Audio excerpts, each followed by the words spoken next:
I don't give a crap anymore.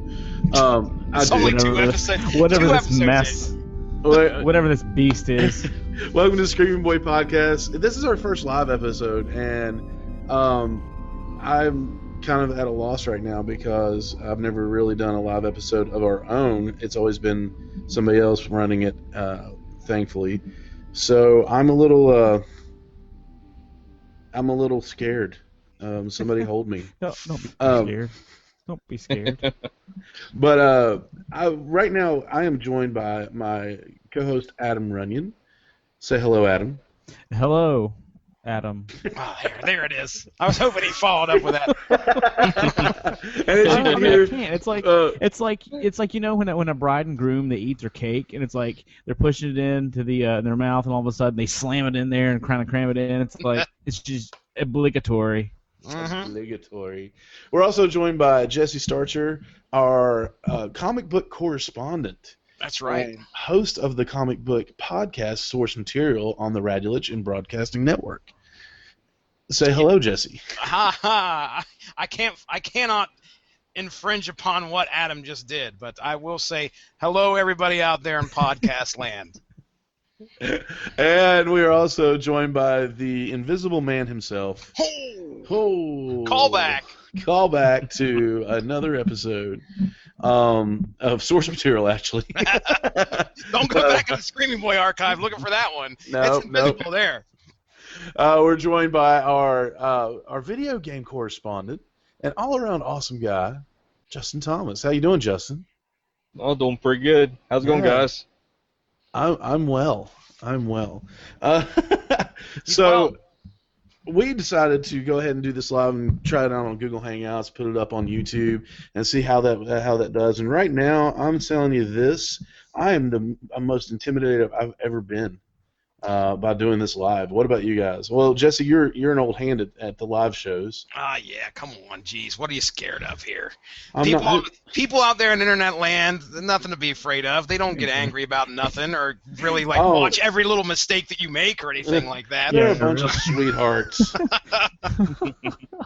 Sweethearts. That's funny. It's funny, Jesse, because I was thinking about stuff like that today. Because I was like, the Olympics are going to be great. We've had the Olympics for 2 days, and we've already had the most evil, hateful, vile stuff that's been ever said on the internet has been said in the last 2 days. So it's like, well, that didn't take long. Now did it? Hey, they're drawing attention from us, I guess. So. Yeah.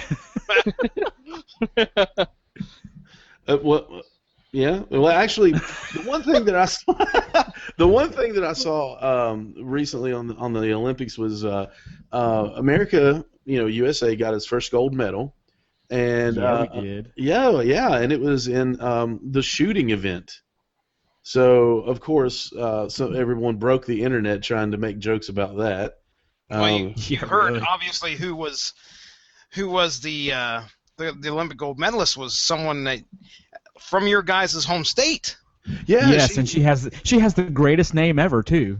And what is that name? I don't remember it. It's Virginia Thrasher. I am not making this up, man.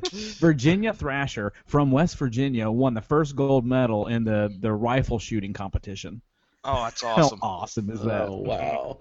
So it is. Man, I'm telling you what. Leave us alone. Everybody's going to be wanting her in a Marvel movie now, just like they did Ronda Rousey. Yeah. For what? The Punisher's daughter? I don't know. Clearly, Something to do with Hawkeye.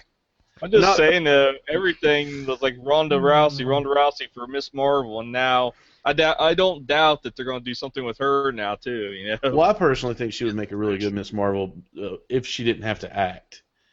You have to open her mouth. Is that what you're saying? She's not. I mean, she's not much of an actress from what I've seen. She'll kill you, Ronnie. I know. But she's pretty. She'll kill you. She could be the current one's stunt double. Yeah. There we go. Brie Larson, wasn't it? Isn't that the new? Huh? Is she now Captain Marvel? Yeah. Okay, yeah, Brie Larson. She'll do really well. But I think there's a large size difference between the two, especially in the muscle tone area.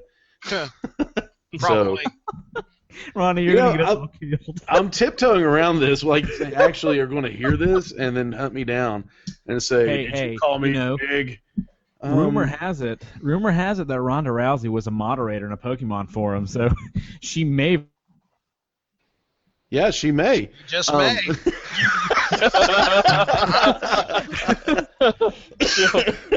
She may do it. We don't know yet. Did he drop? I don't know. Adam, are you there? Somebody tag her. Somebody tag her in there he is. In a tweet. He has no see clue what she says. She'll be. What happened? You just cut out. She'll be sicking a Pokemon on him. There you go. I called you Charizard. Ladies and gentlemen, boys and girls, children of all ages, if you're wondering what we have gathered here tonight for, we have gathered here tonight. We are asking, as we said, to grab your leg warmers, to gather up and count your garbage pail kids, and do not, it's coming about that time, do not feed your mogwai after midnight. We're going on a trip to the Upside Down in the 80s, and we're going to talk about Stranger Things. Now, I saw a trailer for this on Netflix, and immediately I was incredibly intrigued because I didn't know where it was going. I didn't know anything about it. So I noticed that Winona Ryder was in it, and then David Harbour, who actually I do enjoy. He's been in quite a few movies, but the one I can think off the top of my head was The Equalizer with good old Denzel, and then of course it had some kids in there. So I didn't know. Matthew Modine is in it as well. So I didn't know what to expect, and it was one of those Netflix series. Now Netflix series have been not hit and miss. They've hit more than they've missed. There's some on there that I haven't really cared about. So, but you've got Daredevil, which is just Marvel can do no wrong. Jessica Jones.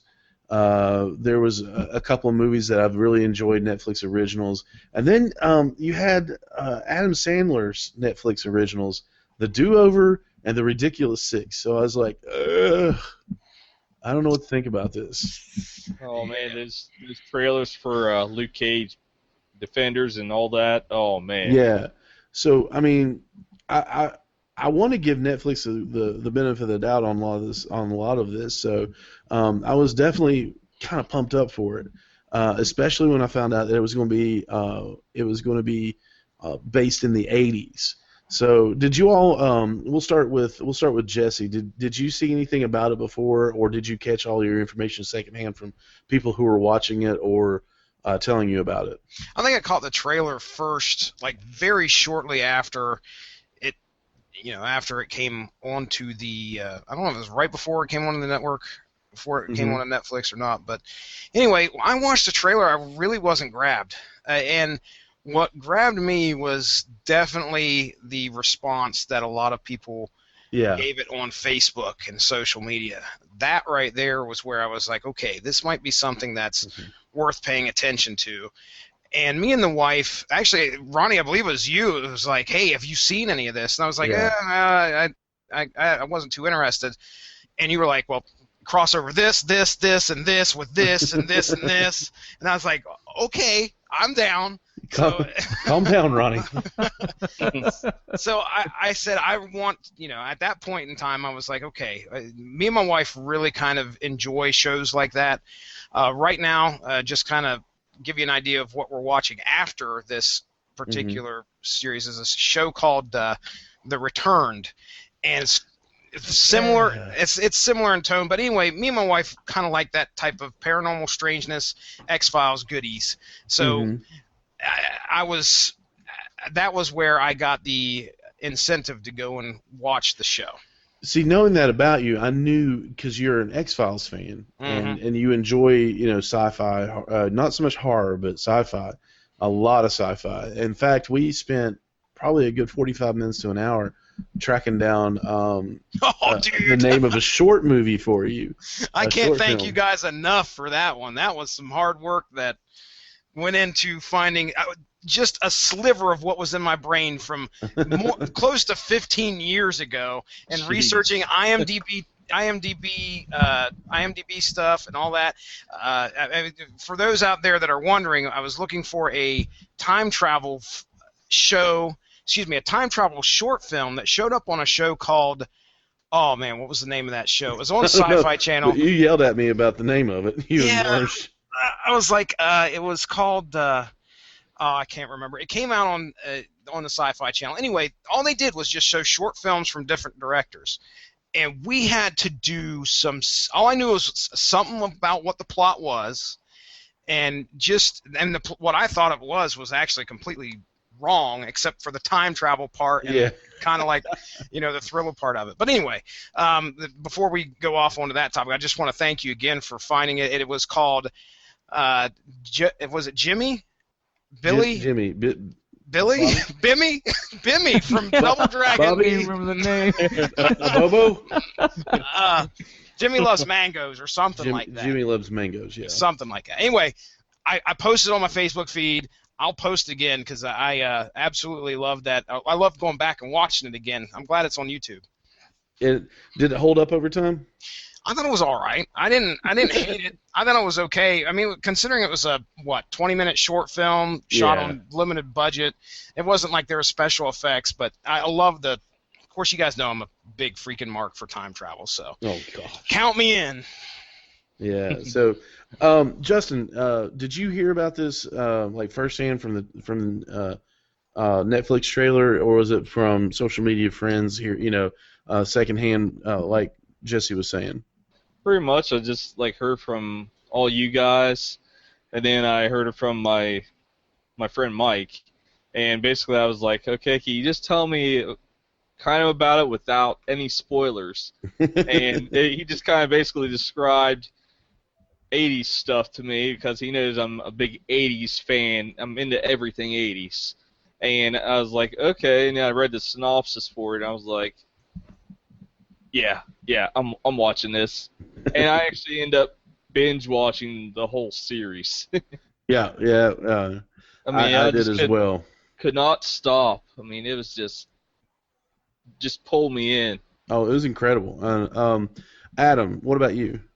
So I'm sitting on my couch doing nothing, and I get this text from Ronnie. He's like, "Hey, have you ever seen Stranger Things?" I'm thinking, oh, "Man, what is this?" Well, thanks. Yeah, I appreciate that. Hey, Adam. What? Were you drinking your Ecto Cooler? Oh. No, this is before I realized that it came out. And by the way, they came out with Ecto Cooler, and now I saw, rumor has it that Pepsi has come out with Crystal Pepsi. There's no rumor, sir. My sister had some. Oh, really? Yeah. Now, do you remember that stuff being good? I don't remember that stuff being any good. Oh, I drank that up, man. Really? I did. I'm gonna have to get some. Anyway, so I get this text message from Ronnie, and he's like, "Have you seen it?" And I was like, "No, I haven't." And he kind of went through the whole thing, and the thing that kind of made me a little standoffish was that it had Winona Ryder in it, and I'm like, "Oh man." Not a fan? So I kind of no, I'm not. Oh wow. She was good in Mr. Deeds. All right, calm down. Maybe Little Women, but that's about it. Beetlejuice.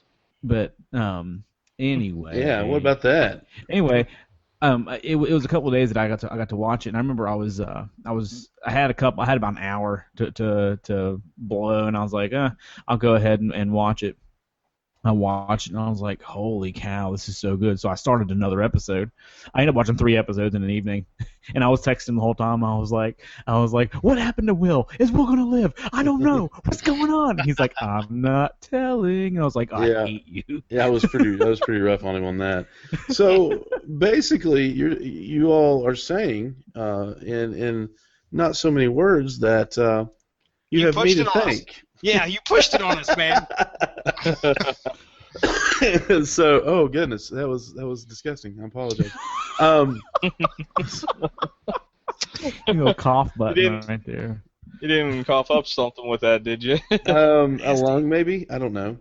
But so if you're living under a rock somewhere or don't have Netflix or just don't care, Stranger Things is a Netflix series, and it is a science fiction horror series, and it was created by the Duffer Brothers. Now, I haven't really heard of the Duffer Brothers before this, and they really hadn't done anything other than Wayward Pines. They wrote Wayward Pines. Is anybody That's familiar? cool. I didn't know that. Yeah. They were actually raised in Durham, North Carolina, which is right around where I live right now. Yeah. Mhm. And so I really hadn't, I haven't gotten into Wayward Pines yet. I would really like to. I've heard some good things about it. But I was really curious about it. When I saw the trailer, I was like, all right, and it's based in the 80s. I was like, all right, let's give this a try. And when I got into it, it is, like I said, it has Winona Ryder, David Harbour, Finn Wolfhard, Millie Bobby Brown, No. and Millie Bobby Brown. Who is That's- Millie? Now, who was that? 11. Okay. All right. Yeah.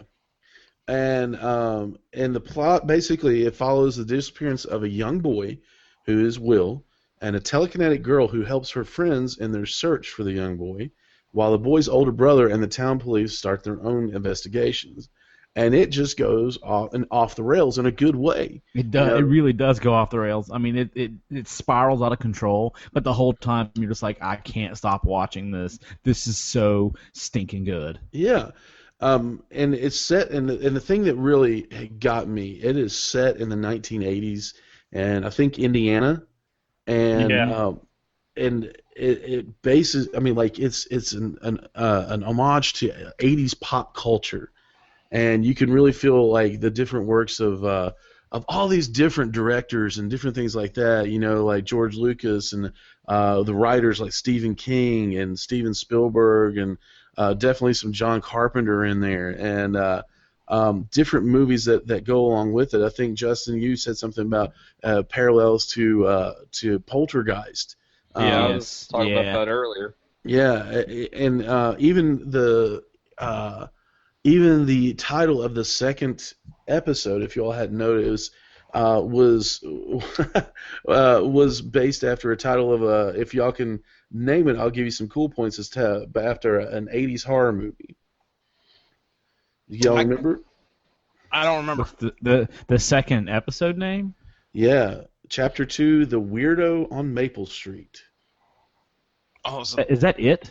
Yeah, no, it's called Nightmare on Elm Street. Oh, Well, okay. yeah. Yeah, come on. sure. Missed that one. Sorry. So anyway, maybe I'm the only one who caught it, but like I said, it has all, and then you catch all the pop culture references in it that based around stuff that I as a kid enjoyed. So you've got these 4 young boys, and that are sitting around, and as soon as pretty much it introduces them, they're playing Dungeons and Dragons. Oh, And- yeah. And I immediately was like, I'm done, I'm hooked.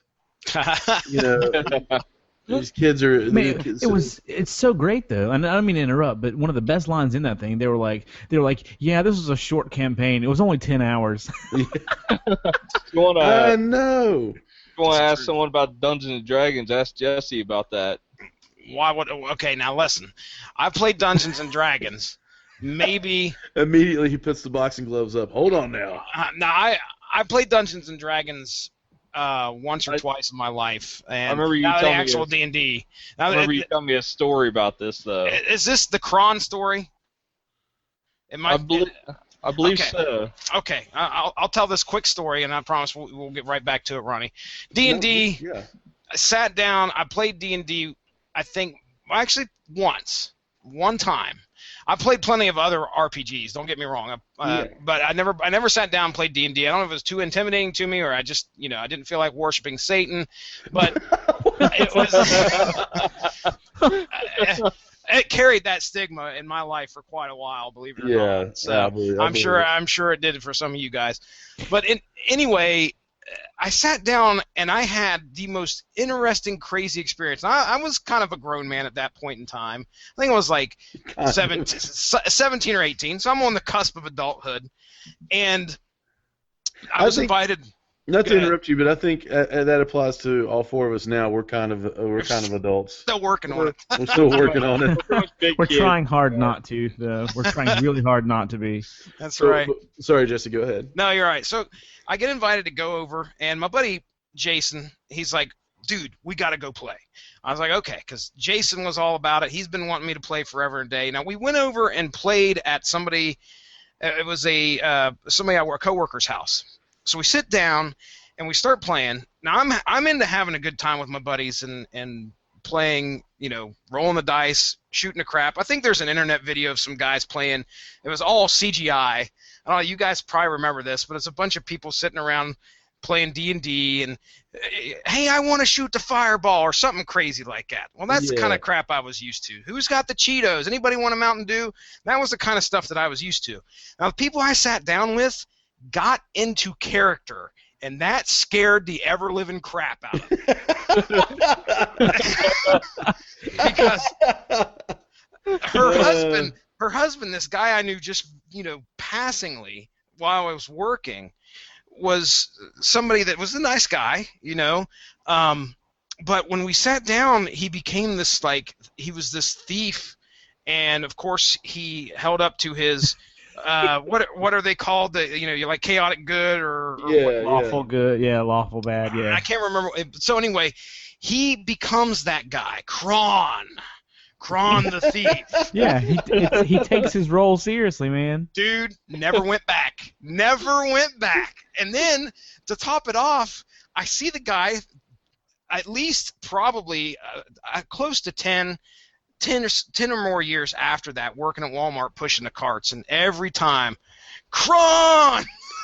One night, he became Kron. He was Kron forever thereafter. Oh, so, man. Anyway, that's my D&D experience. That's like there's an episode of and I'm not a huge fan of the show anymore. I used to like it, but on Big Bang Theory, where they're all playing role-playing games, and Sheldon becomes I think it may be World of Warcraft actually, but he's a night elf rogue.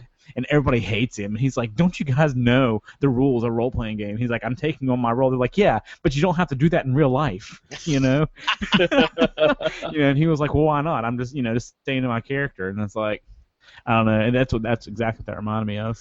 Well, but yeah. I'm with you, Jesse. We played in high school. And so the most you'd find when we played, you'd wake up in the morning after we played and laugh and carry on. Was a bunch of guys that were passed out on the floor and pizza boxes and soda bottles laying around. Jolt Cola. That's the life, man. So it was one of those things where some people took it a little too seriously, I guess. I'm also reminded. Do y'all remember that awful after-school special that had Tom Hanks in it? I don't know if that was an after-school special. Was it? Okay, I thought. I think it's an actual movie that he was in. I know what you're talking about, where he takes on and goes looking for some wizards and ends up... Oh, yeah, Philadelphia, yeah. Speaking of Denzel Washington. Jeez. But it was the Game Master. It was obviously... Did you say Game Master? I said Game Master. I knew somebody was... I said... We're live, boys. We're live. Live and direct. I want to make sure I got stuff straight here. Oh, jeez. Come on. Oh, my gosh. He just dug it even deeper. Punisher. The Punisher. Oh, so we went from like a PG rating straight to like PG-13. Now we're starting to get into the my mom won't let me listen to this podcast. I didn't say it. I was just. All I gotta say is, guys, 3, 2, 1. Welcome back to Screaming Boy You're Productions. a jerk. And we do that mostly because I mess up a lot. You and me both, man. Mazes and Monsters, TV movie, with a current There rating you of go. 4.2. Out of 5 or 10? Out of 10. Oh, ouch. Yeah. So these kids, we have Finn Wolfhard as Mike Wheeler, the son of Karen Wheeler, and the younger brother of Nancy Wheeler, and one of the 3 friends to Will Byers, who's a young man who's also playing, and one of the 4 friends. He is. We have Mike Wheeler. We have Gaten Matarazzo as Dustin Henderson. Now he's one of my favorite characters in the whole thing. He's a fan of comic books, and he's logical, and he's funny, he's awkward. He doesn't have his permanent front teeth yet because he has cleidocranial dysplasia. Yes. I told you that already. Pardon? I said, I told you that already. That's what he says, remember? Oh, yeah. I told you that 1,000,000 times. And the young man, Gaten Matarazzo, actually has that in real life. He has that condition. It causes him to lisp. He has, it's a condition which affects your teeth and bone structure as you're young, as you're growing. It kind of, I guess, holds it back. And they have they have bell-shaped rib cage, and it's hypodysplasia or a hypoplasia of the clavicle, which it shows in one part of the series where he can almost make his shoulders touch in the front. Oh, weird. Oh, Yeah, so he'll be a child actor for a while, huh? yeah. I mean, but he does so well because he's all so do, though. funny. Yeah, and then you have Lucas Sinclair, played by Caleb McLaughlin, who is the more bold and outspoken, and I guess he goes his own way kind of guy. So you've got these 4 friends, and of course you've got Will Trier.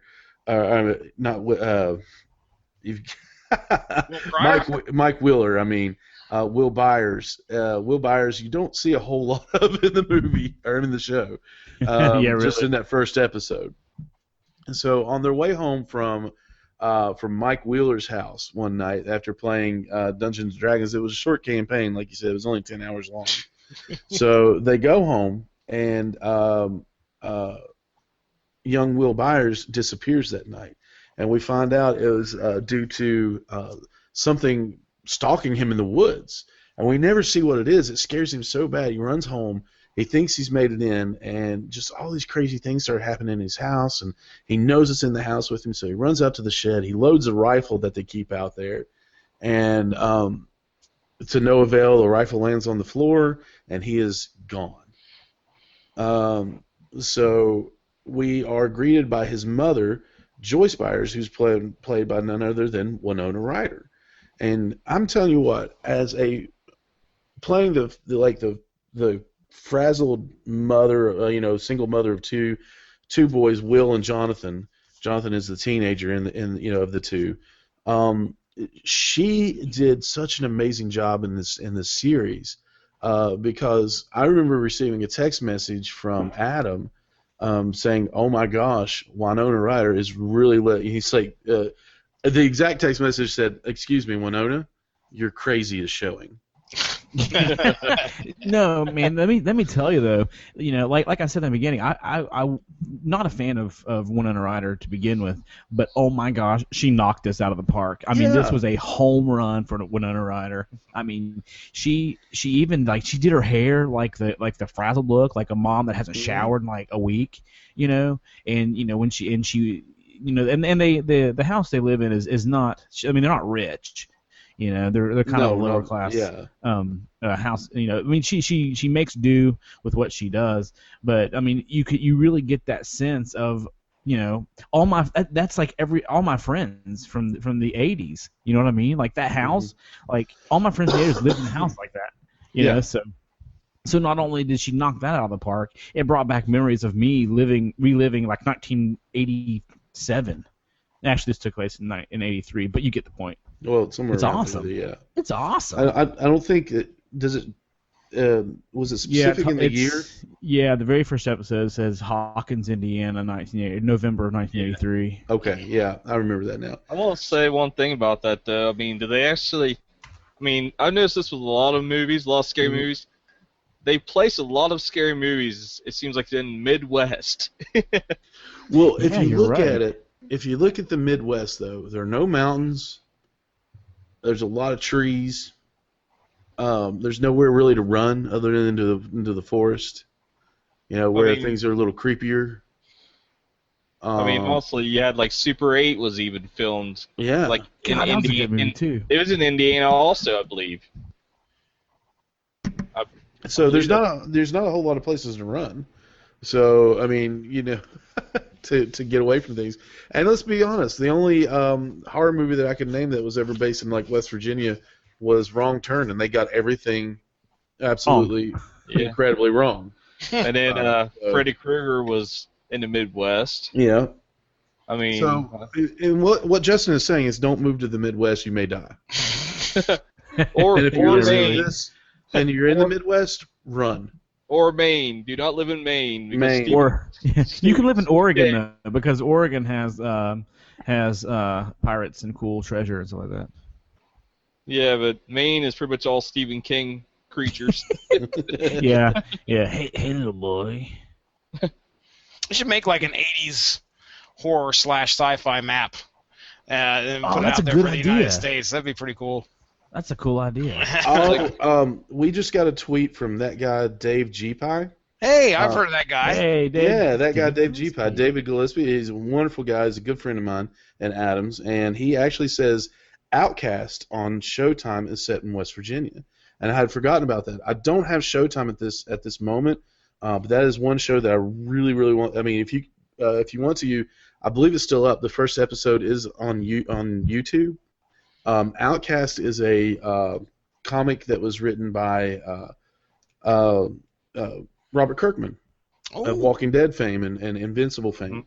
And it is out there, but it is really good. And the first episode of Outcast was actually really well done. So I'm really excited to see that. But I think the main draw for me into this movie, that really what pulled me so far into it that I couldn't wait to do all 8 episodes, was that the relationship between these boys, between these friends, was exactly like the one I had with my friends back in the day. They liked the same things that I liked, you know, Star Wars, comic books, Dungeons and Dragons. They had the same kind of rapport with each other as my friends did then, as I and my friends did then, and still do now. You know, I can be brutally honest. We can yell at each other, and then we're still friends. You know, so I mean, shoot, Jesse punched me in the face one time, and I'm still friends with him. I punched you in the face? I'm kidding. Oh. I thought you were going to go with I it. was Now I gonna just say, I was going to be like, did this happen like last week? What's going on? What Well, happened? we were at the Comic-Con, and he tried to get the Spider-Man 129. the 129, I smacked him in the face. and I got it for a good deal, and no. I don't remember doing that, but hey, you didn't. But I thought you were going to go with it, and I just. hey, felt like a that's jerk. all. That's all right. That's all right. Which So- Spider-Man 129 brings up Jesse's nemesis. Yep. I'll punch a dude in the face. I ain't scared of it. I ain't scared of doing it for 129. So, but now, did you all have like groups of friends like this when you were younger? We'll start with Justin. Oh yeah, I mean, we all had that whole Nintendo thing going back when I was, you know. We always, get together for birthdays and just weekends and just stay up all night playing Nintendo, drinking our Mountain Dew, and Ugh. sometimes, even Ninja Turtles, Ninja Turtle stuff would be involved, and I mean, just all kinds of 80s stuff, really. Now, Jesse, we know that you had some Dungeons and Dragons experience in your later years, but did you have a group of guys that you hung out with? what age were these kids again? Like They're 10, like 11? 10, 11, yeah. 10 years old, 88. Man, I don't know. I think right about around that time, I don't know if, things were different back then. Your parents tend to leave you home by yourself a little bit more than what they do nowadays. And we didn't live in the city, so I didn't have anything really to worry about. My parents weren't too concerned about somebody coming into the house and killing us or anything like that. But anyway, hanging out of my house on my own, I used to go walking in the woods by myself. Now, I rarely had any, really had friends from around the neighborhood that I hung out a lot with. So I'm not trying to get you guys to feel sorry for me or anything, but that's just the way it was, And then he was lip syncing when he was alone. I saw the videos. Justin's watched too many home videos of my failings and lip singing to Pour Some Sugar on Me or some kind of crap like that. But it was Money for Nothing. There you go. Yes, Money for Nothing. But the stuff that these kids did in this film or in this series is crap that I imagined back then when I would walk through the woods, like, all right, we're going to go through a portal, and I'd have my dog with me, It was just, fun pretend stuff when I was 10 years old, and I'll never forget it because those woods aren't too far from me to this day, and I would love to go back, but boy, would it look strange, some fat guy walking through the woods in the middle of Sunday afternoon. Talking about walking through portals and stuff. Yeah, that's a little weird. We're going to read in the news that Jesse was arrested for talking to himself about taking on dragons and portals and. I can't believe that whenever I was little, we would actually go in the woods with machetes and stuff. Oh, such a different age back then. We're talking 30 years ago. So I mean, it was awesome though, man. I was doing the same thing. Who mentioned the machete? Somebody said bring a machete out in the middle of the woods. Yeah, we used to do the same thing. We used to go down in the woods that back up behind my parents' house. Mm-hmm. We used to take machetes and we used to chop down the trees with machetes, and they were like little trees. They were 6 inches wide. And we'd sit there and we'd just hack at them for 2.5 hours, and you'd be the one kid. I remember one time there was a group of us. There's a group of maybe 5 or 6 of us that went up there and did it, and all of us weren't together at this time. But we were just taking turns hacking at it, one left and right. And all of a sudden, this thing's getting ready to fall down. It's you can see maybe an inch on both, of just the trees standing up, maybe an inch left. And one of our friends comes in behind of us and jump kicks the tree, and it falls over. And we thought that was the coolest thing in the entire world because we didn't know he was behind us. He just kind of snuck up on us and came up and jump kicked the tree, and it came down. He just lands on it, and we all just kind of stand there yes! This is the greatest thing that's ever happened. I mean, little things like that, but I mean. Couldn't do that today. You'll be arrested for. How great would it have been back then to have the ease of being able to film crap like that? Oh man, we would. I'd be arrested, man. There's so much stuff that we did that would have ended up on YouTube, and just crazy crap. There's so much stuff I'm glad that won't end up on YouTube. Yeah, really. Now, I'm right with you guys. Like I said, what drew me into this and what had me so engulfed in this was just the nostalgic thought of being able to jump on your bike, go down the road, do what you wanted to do, go play or whatever, and come home when the street lights are on or whenever mom and dad called for you or whoever. And just like you guys have said, if nobody was around, I'd go off by myself. Were you guys Ronnie? Were you out in the country or were you a city kid? I was in a holler. Between 2 mountains. All right. Now, Justin, I think I know you grew up on the outskirts of Marietta, so I know you were a country boy. How about you, Adam? Go ahead. Go ahead. I was going to say I lived in town, but I always went to my friend's house in the country. I got you. All right, go ahead, Adam. Sorry. I actually grew up in a little tiny town between Huntington and Charleston, West Virginia, called Taze Valley. Well, it's not tiny now, but back then, we only had one little grocery store, and there's probably 8,000 people in the whole town growing up. But now it's boomed. But where my parents lived, it was the only neighborhood within 4 miles either direction, so it was all woods behind that. Since then, it's been it's been developed, and you can't actually go, like, none of the woods are even there anymore. But one of the cool things where I grew up, there was this old cabin, and I think it was from like the old, like, I think it was like 1920s, actually, maybe 1930s. But we used to pretend it was like from the 1800s and the Civil War and stuff, because it had a big potbelly stove in it. Oh wow! And you kids like, trespassed apparently. Yeah, well, we don't know who, like, I have no idea who owned this thing, but it was way back in the woods. Like, there were natural gas wells that we had to like dodge. Like, we take 4-wheelers and dirt bikes up there, or before we could do that, we had to walk. Back when people actually walked and put one foot in front of the other. Weirdest thing ever, right? But, it's the boss man's cabin. Yeah, but we used to go up there and we used to, we play Army and all kinds of weird stuff. But then I guess some older kids got a hold of it and mattresses showed up and we were like, yep, peace out, we're done. So we have these kids, and like I said, nostalgia kicks in of going out, hanging out with your buddies and doing whatever. And I was sitting there thinking when I was watching this, these boys are out at night in the rain and stuff like that looking for their friend, and their parents don't have a clue. But I was like, but it's such a different time back then. Yeah. They didn't really worry, about the things that we worry about now. So this brings us into a young lady that they find and they befriend, 11, or Elle, and who is played by Millie Bobby Brown. This girl is probably the best actor out of the lot, even the seasoned veterans like Winona Ryder and David Harbour and Matthew Modine, because with her limited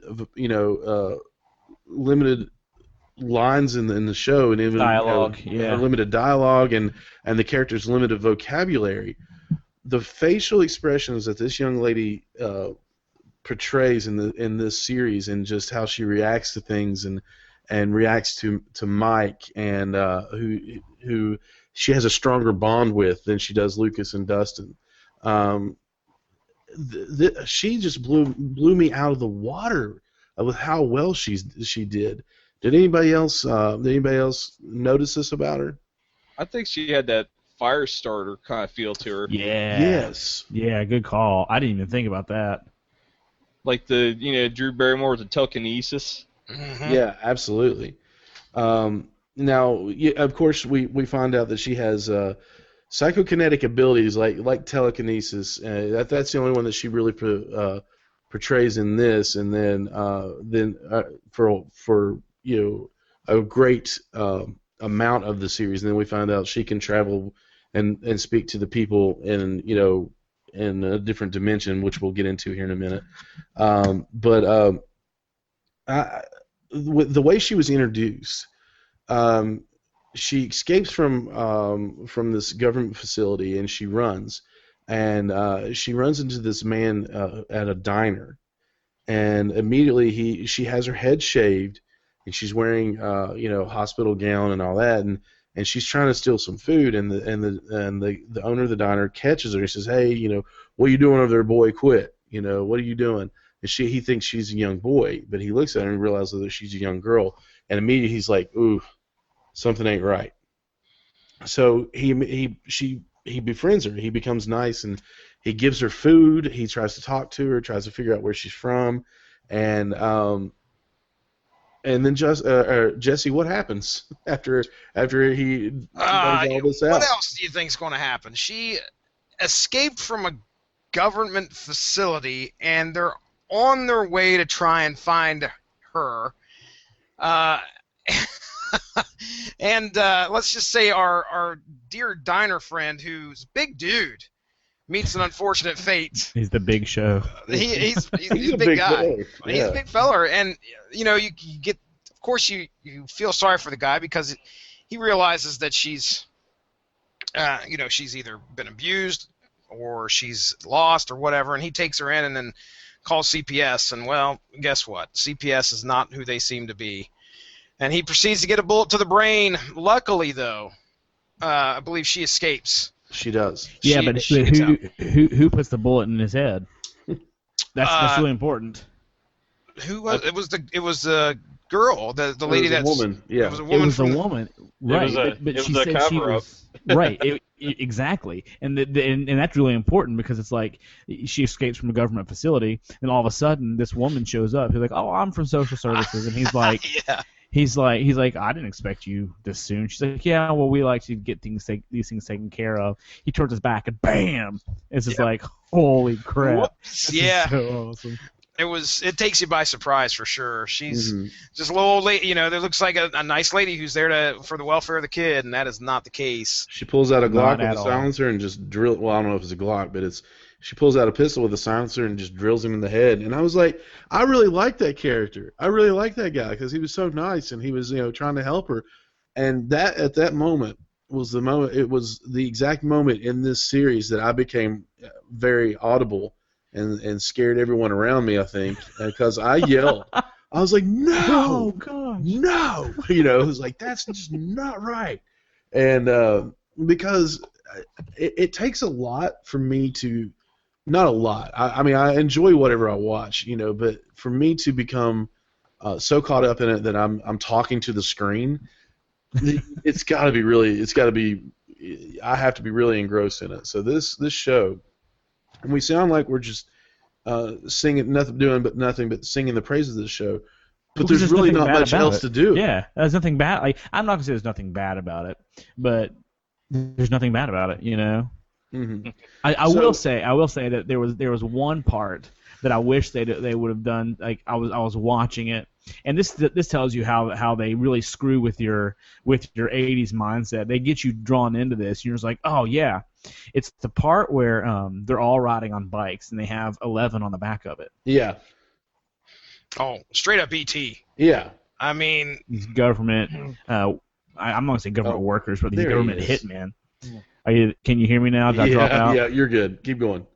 Okay. So what I was saying was, they're riding their bikes from these government agents, and they're just driving through the neighborhood, and it's a chase scene, and they're all kind of converging on the kids, there's like two of them behind, one comes from the front, and all of a sudden it comes front, and I'm thinking to myself, I'm like, oh my gosh.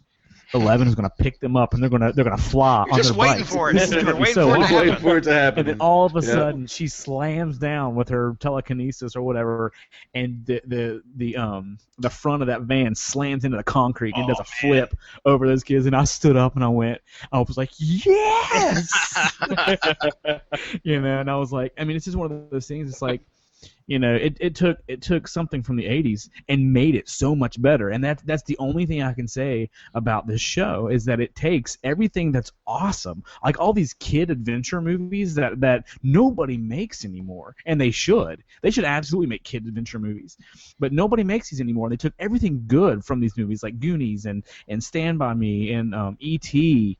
Toy soldiers. Yeah, so it's like they took everything great from these movies and they intensified it and made it so much better. And that's all I can. That's the best thing I can say about that show.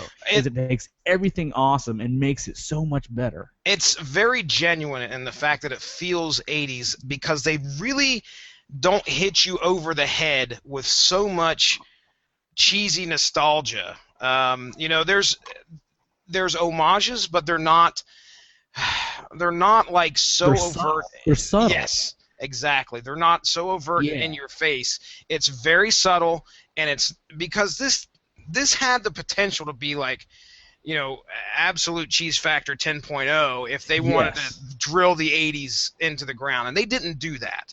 They took something, the underlying theme of it, and then built upon that, and that's what I think made it. It made it a hit because it had that feel, and it had those genuine, those genuine like 80s interactions, the genuine 80s settings. It felt like just kind of stuff that I can remember watching the lady dial on the phone, going, she doesn't have a cordless or anything like that. She's actually having to sit there. I don't know if she had a rotary phone. Yeah. And that wasn't like something that really was just that's ridiculous of how I picked that out because I was like, oh, that's so 80s. But it kind of again it added to the feel of the story. The whole thing's like that. I mean, think about it. You know, like she went and got the new phone. The phone was in a box that's from the 80s. I was sitting there thinking, and I remember him giving the price. Yeah. And like. And when 11 goes into that store and she takes the Eggos, the boxes are like 1980s Aunt Jemima pancakes. I remember these things, you know. And you watch it, but the whole time you're watching this, I'm not watching this and saying something like, oh yeah, I remember that. Oh yeah, that was a great commercial. You know, the whole time I'm thinking, what's going to happen next? It's not distracting. You know what I mean? There you go. Like you can look at it, you know, it's like watching the Goonies, and you know the Goonies was made in the 1980s. So everything in that movie that's 80s pop culture is completely ignored because you're watching it because you know it's from the 80s. Same thing happens with this show. You know it's from the 80s, but it was made like last year. I love it. We're talking about everything, you know, that we noticed from the 80s. So I probably should have prepared you a little better for this, but here we go. Here we go. I'm going to ask each one of you, and we're going to take a turn and briefly describe maybe one or two events that you saw that were maybe an homage, as you will, you know, where they kind of mirrored another director or another event, movie, whatever, from the 80s, and it really puts you in mind of that. So, Justin, I know you probably got one right on the top of your head, so I'm going to go with you. I'm going to go with Poltergeist. There we go. Basically, the child is missing, just like in Poltergeist, and the mother is actually communicating with the child through an electrical device. Yeah. Just like in Poltergeist. It's true. And, I mean, literally, it's, you know, the kid's in a realm that she can't reach, just like in Poltergeist. Mm-hmm. I mean, the whole thing just reminds me of it. That's a good one. All right. You don't know that. You know, one of the big things about this show is that you don't know if this kid's dead. Right. You don't know if this kid is actually alive. You know, you have no idea. So that's a great comparative example there. Jesse, go. Okay. Man, the easy one right off the top is going to be E.T. and the bike thing. We've already talked about that. That's really easy to pick that one from. When we talk about kids movies, man, you could name off so many great kids movies or kid adventure movies that it really mirrors. I'm going to have to stick with. Man, I'll have to stick with my ET example and make somebody else work for it because because that is easily one of the biggest things that I got from this movie was the kids, they have something that is, you know, not you don't know if it's from this earth, you don't know what exactly it is, and they're trying to protect it, and that's their goal throughout the whole thing is to try and kind of make sure that this kid doesn't get caught after they figure out what's going on. I could easily throw another one in there just by using a word that Jesse's been repeatedly using. What is it? In his conversation here, his Are we going? Hold on. Let's see if whoever's next, which I imagine by process of elimination is going to be Adam. Let's see if he guesses. Adam, what's yours? So I actually have a couple of them. The first one is the music. The music to this whole thing was written by, I can't remember the name of the group, but the music fits and it's perfectly 80s. You know, but then again they have references from like the Clash is in there. That's like a big thing. Oh yeah. That they do in there. So the music for me, I'm a big music nerd anyway. You know, so that really made it that much more enjoyable. But the other big one for me was the reference to aliens, like when they had they had their contamination suits on and they're inside the Upside Down. I mean, that's straight out of Aliens when they're dropped into the hive, the alien hive, and they're kind of walking around in there. You know, to me, that was like, I watched it and I said, oh my gosh. Because at first I was thinking it was The Abyss, but I was like, no, it's got to be something else. So I started going back through, like, went straight to the internet, and everybody's like, you know, here's every single 80s movie reference in Stranger Things, and you look at it like, yeah. I'll have to look at that list. Yeah, there's tons of them, man. Let me step in there again with one of the other ET references. Remember when they bring 11? That kid brings 11 back to the house, and he's like going through his room, like showing 11 his room. Yes. I'm like, this is straight out of ET. My room. That was my room. Yeah, like baseball trophies. The Star Wars. Yeah, Yoda voice. Lando Calrissian. She's Lando Calrissian. Yeah. I'm going to give you my 2 examples. Two? Come on, Ron.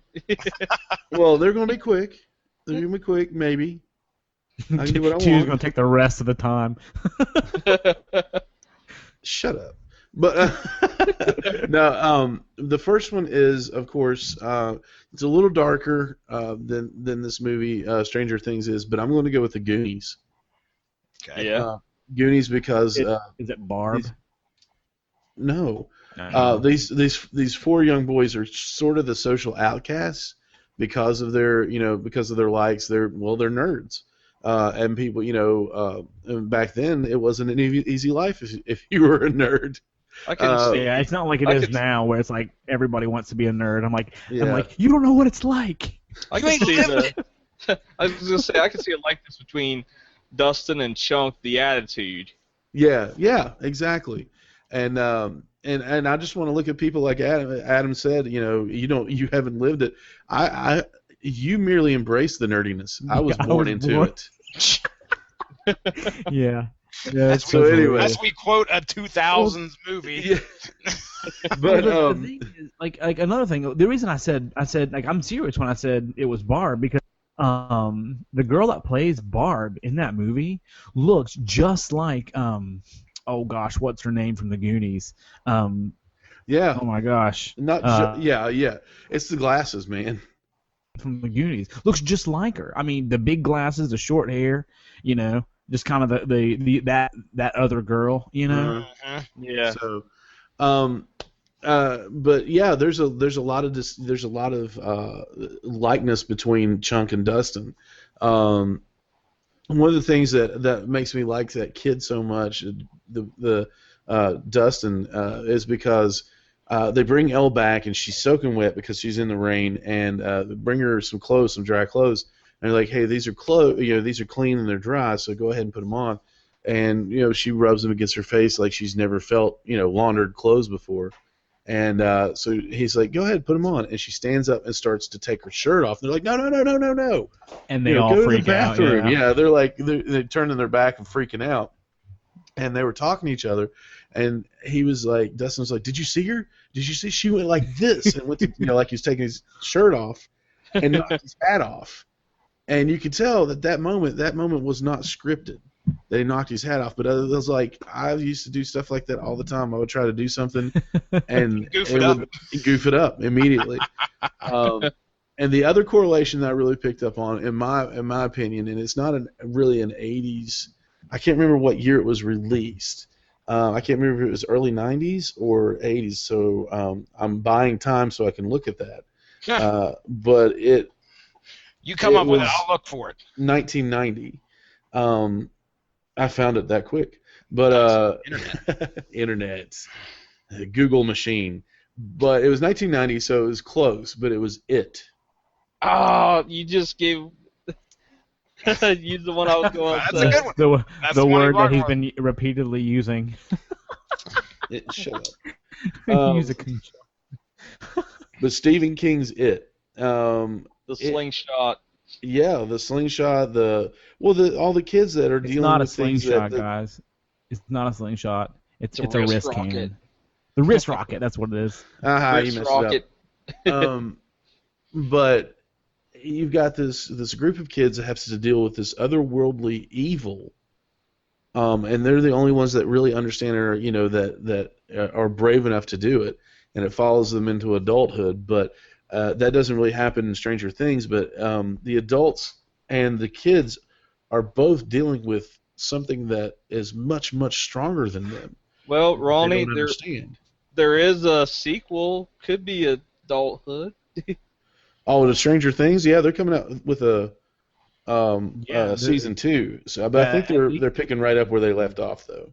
Well, from what I understand, all the stuff that I've read is that they didn't expect to have to do a season 2. This was going to be a one and done thing, but everybody's just going completely nuts over it. They're like, okay, well, it's a no-brainer. We have to too. So now they're like, okay, so what are we going to do? And from what I've read is that they're going to do multiple seasons. They're going to do a season 2, but they're going to kind of pick up where they left off, but they're going to also introduce other characters because the very end, Nancy and what's her boyfriend's name? The guy with the James Spader hair. You know what I'm talking about? Yeah. James Spader hair. I can't remember. I cannot remember his name. Anyway, they weren't. James. It's Steve Harrington. Steve, yeah. Nancy's boyfriend. Yeah, but at the very end, they weren't supposed to get together. They were supposed to kind of, I guess, go away. But at the very end, how cool though was that? Like Steve gets a conscience like the last episode. Yeah. How freaking awesome! You know what they do? They make it feel like you're going to predict what's going to happen because this is you've seen these movies 1,000 times. You know what's going to happen with this guy. This is the 80s jerkwad that's going to give her a hard time, and he'll get his comeuppance at the end, and we'll be done with that. That's not the case. I mean, he sort of does, but just like you said, he grows a conscience, and then he becomes part of. He steps into it. when I can't remember the character's name, but they decide to go after the thing from the Upside Down, and he accidentally gets in the middle of that. I did not see that coming. I didn't either. And I loved that part of this. I was like, oh man, this guy has no idea what he's about to get into. Yeah, he runs into the middle of the thing. They're like, you gotta go now. Yeah, get out of here. Why? And all of a sudden, I want to say, is it the demagogue? Is that what they call it? Demogorgon, I believe. Demogorgon. Yeah. Anyway, he kind of runs in, then all of a sudden he becomes like part of it, and you're like, "Yep, dude, you're neck deep. you're in it, man." I'll tell you, dude, that we got another. I don't mean to interrupt you, Justin, but we got a tweet from that guy Dave G Pie, and he says Steve grows up to be Gene Ralphio on Parks and Recreation. Nice. And the picture he put looks just like him. He does, seriously. Just like him. But Justin, that guy's such a dillwad off of that show too. Oh man, Justin, what were you saying? I was gonna say just from the beginning of the movie though, that what's his name? Will's older brother. Kevin Bacon. Kevin Bacon. Because that's who he looks like. But he looks like Evil Ed from do y'all know who I'm talking about? Evil Ed. From Fright Night. Yeah. Yeah, he looks like Kevin Bacon and Evil Ed had a kid. But I swear he gives off this American Beauty vibe in the beginning of the movie where he's taking the pictures all the time. He looks like Leonardo DiCaprio in What's Eating Gilbert Grape. All right, let's be nice. No, I'm serious though. I mean, Leonardo DiCaprio is a great actor. What was the name of the movie with Kevin Bacon and the whitewater rafting? Do you guys remember that? Whitewater Summer. Whitewater Summer? Wow, that was quick. Do you guys remember that movie at all? That had Sean Astin in it. Yes, it had Sean Astin in it, where the kids go on and it turns out like Kevin Bacon's like some crazy dude, right? Vic. Yeah, he's like some kind of jerk, and you guys. Dude, did you watch this like 2 days ago? No, I've seen it so many times. It ain't funny. That's insane. That's awesome. That's why I want to watch that movie now. Speaking of 80s, you guys never seen it? A long time ago. I was going to say it. Speaking of kids' movies and Kevin Bacon, I remember that one pretty clearly. Well, enough to not remember its title. Footloose. Yes, there it is. That's the one. I got it confused. That one I have seen. It was Friday 13th. I remember that whitewater rafting part in there. Kevin Bacon did not last very long in that one. I liked it when they had the two whitewater rafts on the either side of the river, and they raced them at each other. and then they dance because the sorry. I'm just sitting here trying to think of a river that would actually allow you to do that, and here I am. Yeah, really, it runs in both directions at the same time. It's amazing. I was talking about the Special the effects chicken was scene crazy. from Footloose. Oh Lord. All right, so we got a beep, and I don't know what that was. That was a beep. I think that's Justin sending text. That was okay, me. good. All right. I didn't know what that was. We're using up our minutes. Yeah. Who's on the not unlimited plan now? But gosh, we have completely gone off the rails.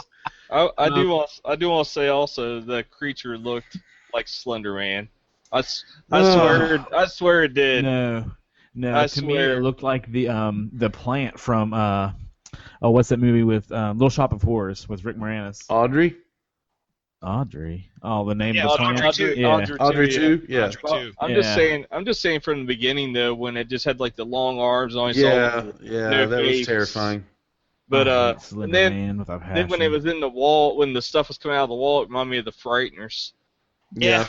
That's a good one. That's a Yeah. great movie too. But we have so many good things to say about this show that it's ridiculous. I mean, if you have not seen this, we ask that you just go ahead and binge watch the crap out of the show. And we because, probably ruined it for them already if they haven't seen Well, it. Spoiler alert. Spoiler alert. Especially if you probably want about an hour too late. Especially if you know Christmas lights. Yeah. Oh, that was actually really awesome. That was really cool. The thing about it is, the parts that we've talked about and the things that we've liked about it, and we haven't even gotten into the direction, the cinematography, the writing, and things like that, which were all top notch and amazingly done. All the things, it was what I wanted to do with this was bring you all in and just talk the nostalgia part of it, which we've done all night.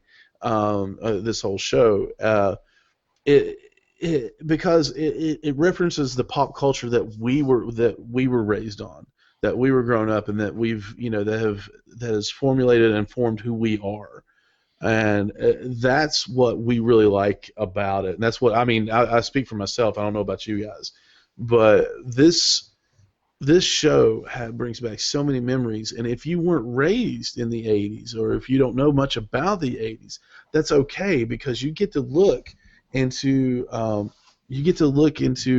who we were as kids and what we were raised on and things like that. And if you're not interested in that, it doesn't matter, because this is just an excellent show. Does anybody have anything to add to that? How old were you guys in 1983? Each one of you. 5. 5? 5 years old. 5 years old. I was 3. Adam? Ask that question again, because I had to get my headphones. I had to switch out headphones. What was the question? How old were you in 1983? I was 0, because I was born in 1983. Wow, 0. Well, November of '83. November of '83. I was negative. I guess I was -1, because I was born on December 25th, 1983. So Yeah. Christmas, huh? all this stuff had just happened. Yeah. Ronnie, were you going to ask any more questions or anything? We got one more tweet from David Gillespie. Ronnie never gave his age out. Yeah, I did. I said it was 5. He's 5. Oh, I was gonna say. I thought Yeah. Just said he was 5. David Gillespie said he was 13, rocking a mullet and a bad stash. Pixar, it didn't happen. Yeah, Pixar, it whatever, didn't man. happen. Come on. Mullet and a bad stash? Yeah, well, I mean, as dapper as Mr. David is, I hardly doubt he ever had a bad-looking mullet. Nice. Yeah, that's the thing. It wasn't a bad-looking mullet. It was like suave. Yeah, or a bad mustache. It was like Hacker Man from Kung Fury. Kung Fury. Nice. I don't know why I said that. I'm sorry. Jesse, did you have something you wanted to ask, or Yeah, something you wanted to add? let's do this. Okay. Let's start with Let's start with Justin here. Let's do this. Let's do it. You got a favorite? We'll go around the table. We'll go Justin, Adam, Ronnie, and then I guess I'll pop in here. I don't know since I asked a question at the end. Justin, who was your favorite character? I would have to say L. Okay. All right. You wanna elaborate as to why? I just think she was a very interesting character. Just the way she kept growing through the series. I mean, she started out just mute, barely said a thing, and then just the way she just more and more happened through the series, and she just kept getting stronger and stronger and braver, and just it just impressed me, really. To see her just growing. Cool. All right. How about you, Adam? Favorite character? My favorite character was Mike because he reminded me a lot of myself. You know, he kind of was that headstrong, curious kid who didn't really, he really didn't take no for an answer, and he always kind of pushed forward, and he always kind of looked for the good in people. You know, when the other two kids, when they were like, she can't be trusted, she's lying, she's Lando Calrissian. You know, when they kind of pulled that out. I mean, if you're a true nerd, being called Lando Calrissian is like the lowest of low. You know what I mean? Oh yeah. To a point, yeah. Mike had that Elliot feel to him, didn't he? Yes, he did. He did. You know, so I would have to say that Mike is probably my favorite character of all of them. And then Hopper. I thought Hopper was cool. I mean, he was just Indiana Jones cool, you know? Yeah. So, yeah. How about you, Ronnie? It would have to fluctuate between Dustin and L. Mainly because I can relate a lot to Dustin's characters when I was a kid, not because I had the same condition or anything, but just, he's a good kid, but he gets picked on a lot. And Elle, mainly because the character was so fascinating, just like Justin said, to watch her grow and portray her emotions and feelings and everything, basically just through facial expressions. It was a lot of fun to watch that young actress do her thing, and it was incredible. Cool. I'd have to go with Hopper. I think Hopper being the small town sheriff who all of a sudden, again, you're prepared for these 80s stereotypes, and you're just thinking, okay, I know how this is going to go. This guy's not going to listen to anybody. He's going to be a jerk sheriff, and he's not going to. Yeah. He's not going to. I wasn't going to be pleased with Hopper at first. I didn't like him, and then all of a sudden, he gets thrown into a world of crap that he has no idea what's going on. Specifically, when he infiltrates the government base on his own, and then finds the alien pods, gets knocked out, wakes up in his trailer. Which, by the way, coming out of this series, there are a lot of questions that I still have. Yeah. Number one, let me finish my initial thought. Hopper waking up in his trailer, and his trailer's all trashed, and all of a sudden he becomes this paranoid, and he, he looks like this paranoid, this guy who's just gone off the rails. But now all of a sudden he's believing what Winona Ryder's character is saying. Hey, something's crazy, and now he's believing it, and he becomes part of the mission, which is just so great. I love that part. And he became one of my favorite characters.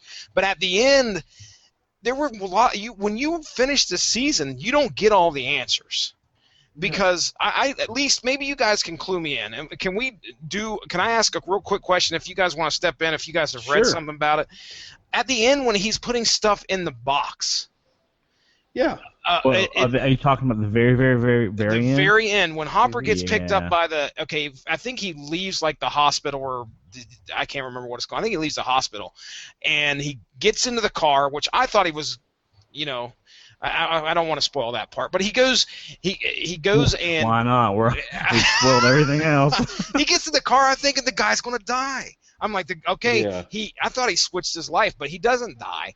So there's a part where he goes to the woods, and he drops off Eggos. Yep. Drops some Eggos in this box. Yeah. Why? What is going on there? You guys have any theories?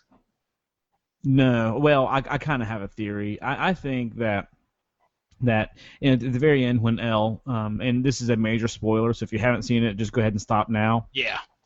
Okay, so now that they've had a chance to turn it off. when Elle actually destroys you said the Demogorgon? Yeah. The Demogorgon, when she destroys it, I think what happened is she banishes it to the Upside Down, and she goes with it. You know what I mean? She kind of they're probably going to come up with this 1-to-1 thing where it's like if you take one bad character, you got to have a good character to go with it. You know how those old 80s things are. But hey, they've ruined everything else when it comes down to anything 80s references. But anyway, I think that because it's out in the woods, and that's where these, the portals were. You saw Nancy and what is Will's older brother's name? I know we said it before. Yeah, Jonathan. They're out in the woods, and she crawls into this thing. She crawls into this little like portal, it's like straight from the Poltergeist. She kind of crawls in, and she's in there with this monster. So my thing is she's able to come back and forth between that dimension, upside down. I definitely think that he came back with more knowledge of the Upside Down and what's going on, and Elle's going to be. He knows Elle's out there, and he knows that. I think a lot of people think that he's leaving a tribute to her. Okay. Oh yeah, okay. Is he leaving Reese Pieces? That's exactly what I was going to say. It's more like it's more like Mac and Me. He's leaving Skittles. I can't think of anything but that one Cue video the McDonald's clip that Paul Rudd. Oh man! The video clip that Paul Rudd brings to. Okay, well, we were all talking at once, and then we all got quiet at once. It was so awkward. I was just gonna say I can't think of Mac and Me without thinking of the video clip that Paul Rudd takes to Conan O'Brien every time he goes in the show. But I think he has more knowledge of what's going on, so I think he's leaving her food, to draw her back to us. Yeah, it definitely leaves you with the sense that she's not dead, or there's something else going on. Maybe 12 shows up and they like Egos too. Let me ask you. Number 9. No. Let me ask you. I am number 4. Anyway, so wrong movie. So let me ask you this. So you have these characters, and what are they in there? I think Elle's been there, or she goes in the very end. But Will's been there, Nancy, and did Steve go in there? Did he get in there? I can't remember if he'd been there. But you're looking at Will and Nancy. They were in there. But Hopper and Will's mom, they go in, but they had those suits on. So my question is, at the very, very end, when Will is in the bathroom and he pukes up that slug. Oh yeah, see, there's another thing. You're just like, whoa, what's going on here? Right. So my question is being exposed, like if you're in the Upside Down, does part of it come back with you? Are you able to go back and forth? Does it matter if you've been exposed to it? Is breathing the air? Because I mean, if you look at it that way, Nancy then has a connection to it, and she's gonna start seeing some crazy crap. Well, he had that tube thing down his throat, so like he was incubating something in him. When they pulled it out. Now, David Gillespie mentioned this again, and he said the government dudes take Hopper away at one point, and maybe he's the new caretaker. Okay. And then he also vibes the Upside Down. He vibes it. That's a great Flash reference, by the way. But anyway, so what he's saying is, so when did he vibe the Upside Down? That's a weird sentence. Who, Hopper? Yeah. The only thing I could. I don't remember. I don't recall. Now he might. Oh, gotta watch the whole series over again. I already started that again. Just start with the last episode. I think it'll be okay. Yeah, me too. I've already watched it twice. We're jumping around a lot of people that are listening, and we apologize about, we don't want to. Any newcomers. As much as the plot that we have talked about, we don't want to give away the whole plot, because for as much as we've talked about, there's so much more that we haven't. That'll seem, even if we've talked about it, it'll all seem fresh and new and everything, because this show is that good. We have spoiled a few things if you haven't seen it. If you're still with us, if you haven't seen it, this honestly, I don't think that's going to take away from anything. There's a lot of things that we haven't talked about, but these are the things that stood out to us and made this so enjoyable to us. I just want to put that disclaimer in there. Absolutely. And we should have maybe done that at the beginning, but that's all right. Yeah, right. You know what?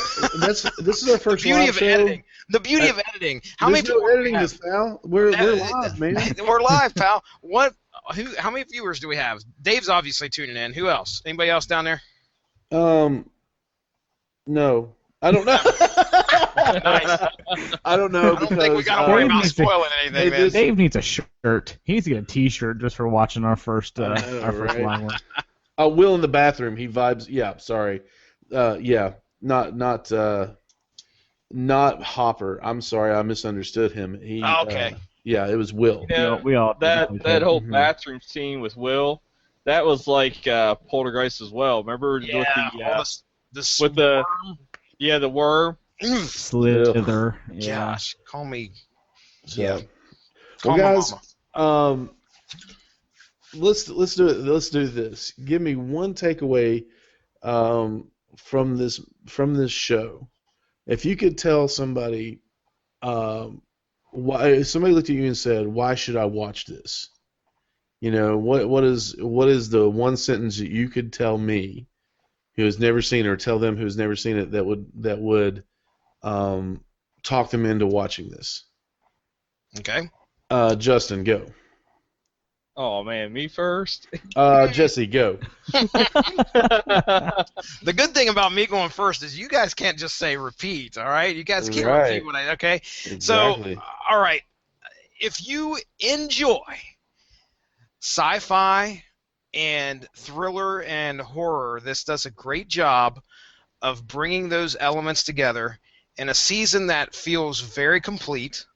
I honestly, if they do a season 2, I'm really going to be surprised if it's anywhere near as good as season 1. But we know the track record of some Netflix films. I don't know much of a track record about these Duffer Brothers guys, but you know, the pressure's on because they had a hit on their hands here. How many networks did they have? I mean, that they shopped this around. I think they shopped it around on like 20 networks. Yeah. If they shopped it around on 20 networks and nobody picked it up, that's the dumbest decision anybody but Netflix made. I'm serious. I mean, look at it. You know, I mean, it's a phenomenon. You know, it's like Game of Thrones.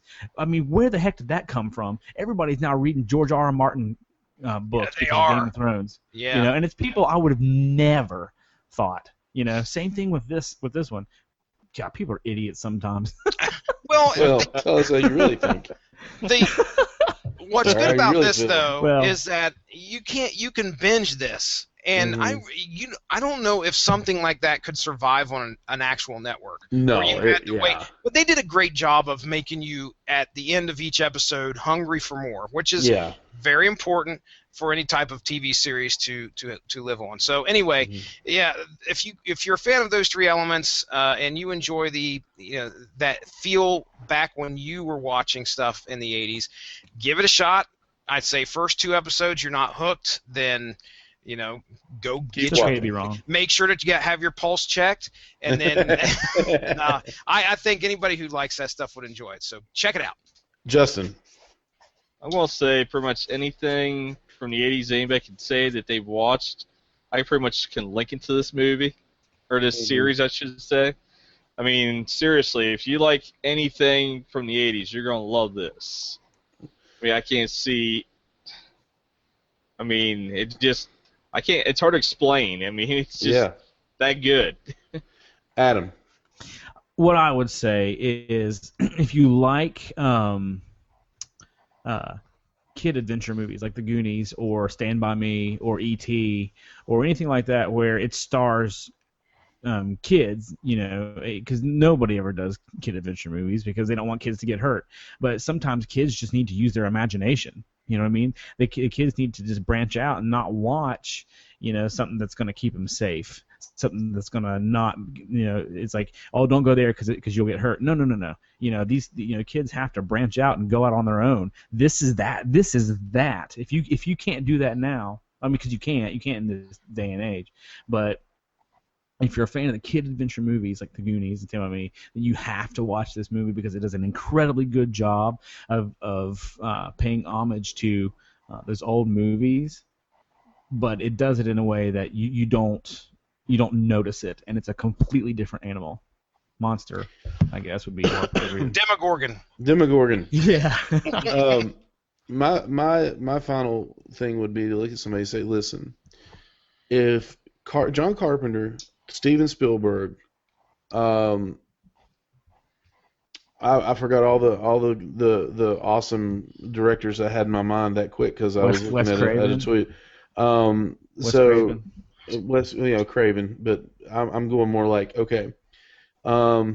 George Lucas? It's Stephen King, George Lucas, Spielberg, and John Carpenter all got together. They brought them all together and said, hey, we need you to make something. This is what that would be. If you're a fan of like The Goonies, any of the 80s horror science fiction movies, and a little bit of X-Files in there, this show is for you.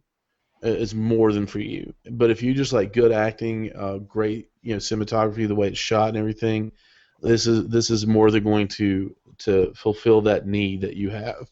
So we can't sing the praises of Stranger Things enough, and I have to read this too. This is once again from Dave from his other account at GPie at the Movies, which you need to check him out because he gives a short, spoiler-free reviews of different movies, a lot of different movies and TV shows. Completely the opposite of this one. Completely the opposite of this one. He says, if 80s classics E.T., Poltergeist, The Thing, and The Goonies had a TV spinoff with a theme straight out of John Carpenter's Walkman, and then he gave it a 9.7. And I completely agree. And the other thing, if anything, you got to listen to the theme song of this. It will creep you out. And it is straight out of the 80s, man. And also, we've got to give a shout out to our new theme song. It is brought to you by the gentleman Dual Core. If you can, check him out on Facebook. I'm not sure if he's on Twitter, but his stuff is amazing. So, Justin, tell us a little bit about where we can find you. What's going on with you, man? Oh, pretty much I'm the gamer. I mean, that's pretty much what I do. You can find me on Steam under Spectre 13, PlayStation Network under Spectre 13, and Arctic Lightning under Xbox Live. I mean, pretty much I play them all. And then also you can find me pretty much anywhere online, anything you could think of under Spectre 13. Just type that in and you'll find me. Just look for the Deadpool with the approving thumbs up. That'll be me. That's him. Jesse, tell us what's going on with you, man. Oh, you can follow me at Stiznarchy on Twitter. I also run a show on the Radulich and Broadcasting Network called Source Material, where I go back and we talk some of the great and not so great story arcs that are in the comic book genre. We also have some good episodes where we're just kind of BSing our way and having a good time talking about the comic book culture. Check that out. We also do Twitter there at SourceMattCast.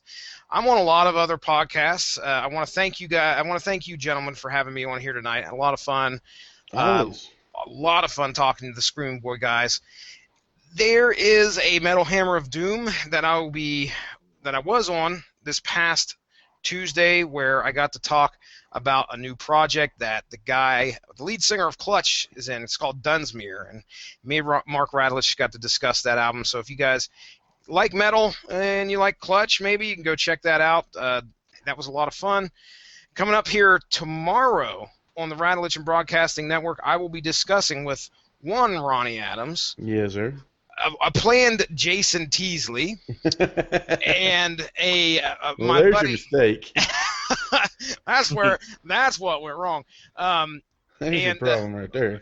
Mark Radulich will be coming on to discuss. We're going to celebrate the release of Suicide Squad, and we're going to be talking Harley Quinn Volume 1 from 2014, the new 52 Harley Quinn. So it's 8 issues, 9 issues. Lots of laughs and funs to be had. Funs. You ever have funs? I have, How about I have Funyuns? funs. I like We all Funyuns. have I like fun. Funyuns too. Well, man, we're going to have a lot of fun.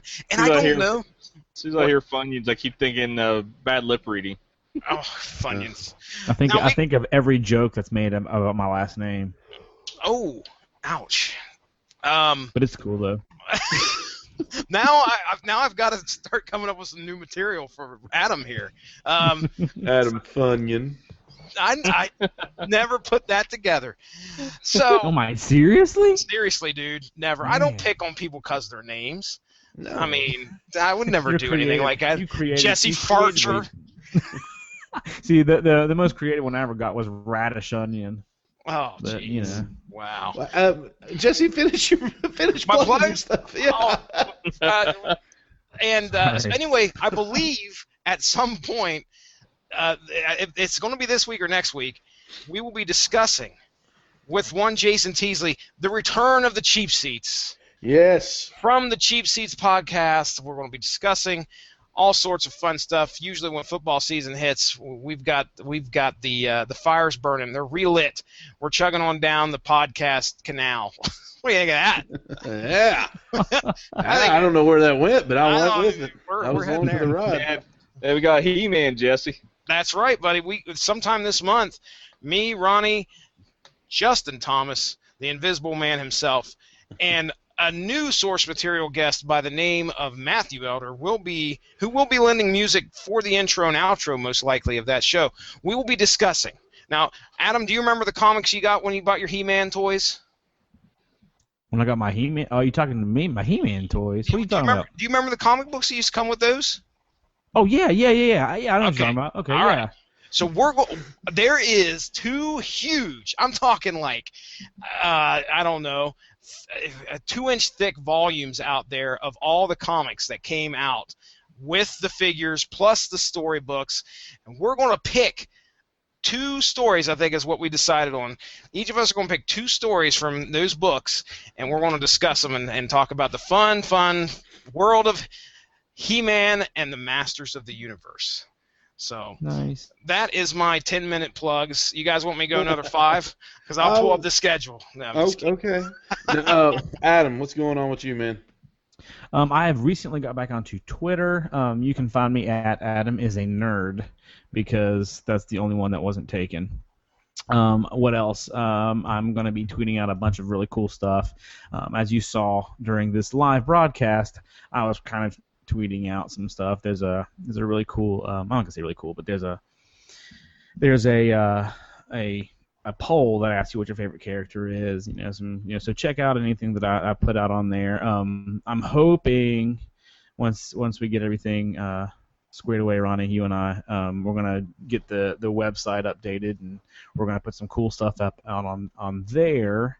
And but other than that, that's it. You can find me on mostly on Twitter. I'm gonna get off Facebook probably here soon and just push everything over to Facebook, but from Twitter. But you can find me on Twitter. Sweet. Okay. You can find me on Twitter at Shonuff, SH0NUFF.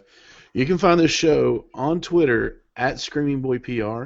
You can find us on Instagram, which we are very active on there now. Instagram is Screaming Boy Podcast. Snapchat is Screaming Boy Podcast. No, Jesse.